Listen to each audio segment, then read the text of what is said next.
Sapopoe umah ayeuna tuh isuk-isuk umah nganterkeun budak sakola TK, entos kitu umah bade ka warung meser aci jeung ieu somai cuanki lidah tuh. Rek kadamel cilok jeung cireng tuh entos heulah balanjana da aya di kulkas bahan-bahan jang masak mah. Tuh entos kitu umah tuh tos nyampe deui ka rumah tos kitu bade ngaibakan dede terus dede bobo bade emam heula lapar tuh mumpung dede bobo rek sigap masak tah ayeuna masak tahu heula ieu teh rek masak sambal tahu ieu tingali tahuna digoreng heula tah ieu bumbuna cengek cikur jeung bawang beureum hungkul digoreng tuh dina ieu saringan tah tos sagede kieu tah ieu tambahkan we gula penyedap jeung pecin nya eta royco pecin tuh mama biasa we kieu tah dibenyekeun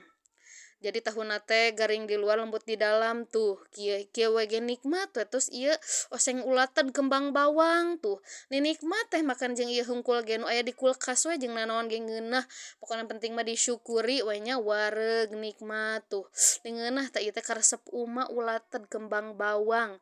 tuh ieu emam nikmat kieu ngeunah teh tadi emam ngeunah pisan teh tuh tos kitu mah ngajemput heula budak tuh sakola pulang jam 12 tadi jam 8 tos kitu bade ngadamel cireng ieu request suami Uma request si Aba ieu cireng bawang rorombeheun tuh kieu da teuing cireng gepeng we lah ieu mah pokona mah tapi cireng bawang mantap ya pokona mah ieu tuh acina Uma teh ieu teh setengah kilo bawang daun sing seueur tuh caina teh tadi teh secukupnya we da tara ieu dikira-kira tuh karya garepeng cirengna tuh tos dibentuk kieu nigareulisnya tuh tos siap masuk heula ieu kulkas heula simpen heula tah ayeuna ngagoreng heula cireng apina sedang cenderung kecilnya tah kieu heula we api kecil tangke tos ngarapung setengah mateng rada diagengan tah sakieu apina tuh cireng rorombeheun saus pedas manis